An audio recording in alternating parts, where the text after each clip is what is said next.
As far as I understand, Hitler was very charismatic. Hitler was very good at speaking, was very good at, he knew how to, I guess, motivate people. And, um, and in that sense, I don't think everybody believed his words. I don't think Hitler was necessarily influencing everybody.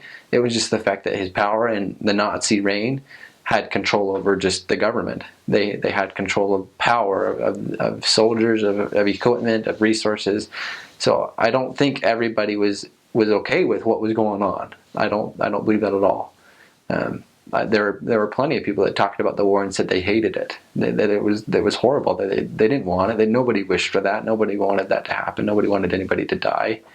But I think just his charismatic influence was just what carried him. When it comes to Trump, I mean, there's a big difference between actually saying something and actually doing it. Hitler, unfortunately, did everything he said. When it came to persecuting the Jews and those things. When it comes to Trump, I haven't studied Trump, incredibly, but there's a big difference between actually saying something and actually doing it. So when he says he's going to nuke ISIS, no, that is so big and that is so drastic and that's like going all in. I don't think that anybody right off the bat has the backbone just to push a button and end somebody's life like that. So when it comes to Trump, I respect his viewpoint. I respect what his mindset. And in a way, I agree. Yeah, I don't want dangerous people coming into the country. I want to protect our borders just as much as he does. But limiting, there's moral values, social norms that I think we need to stand to, such as being courteous, kind, respectful, speaking in a professional manner, not threatening people with nuclear warfare.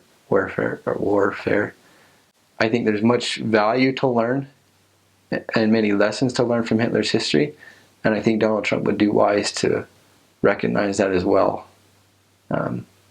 So I wouldn't say that Hitler and Trump are alike. In a lot of ways they are, but I wouldn't go so far to say that that Trump is like that he would do anything like that. I certainly hope not. I think Hitler was very influenced by resources that weren't of any good nature, and Hitler had a family. I know that, he had kids.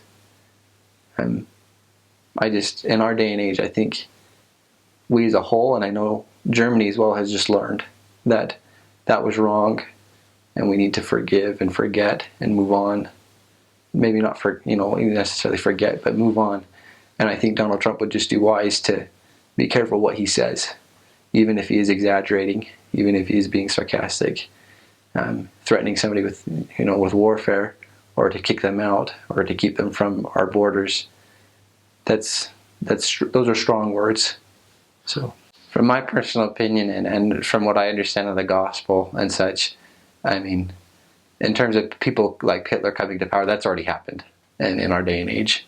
If you look at the Middle East, the Islamic State, we look at countries like North Korea, who, we don't have a lot of information, but it's clear that something's off, something's wrong, and that violence and perhaps death is happening. So yes, in a very real sense, I do think that somebody to power could come here in the United States. I think from what we understand of prophecies from prophets and from the scriptures, the Antichrist will take power and it can be very destructive. I don't think it's all going to be pretty here. That it can totally happen. But we have to think back to our baptismal covenants. We said that we would represent Christ's name in all places, in all things, in all our sayings and all our doings. And if that means that, I think Joseph Smith is a great example of this. In the face of so much danger and opposition, we need to remain true to the covenants and promises we've made. And if somebody does take power in that sense, then yes, we have an obligation and a covenant towards God to stand for what is right. Even if that means, the worst of possible thing, But yes, in a very real sense, I think it's possible.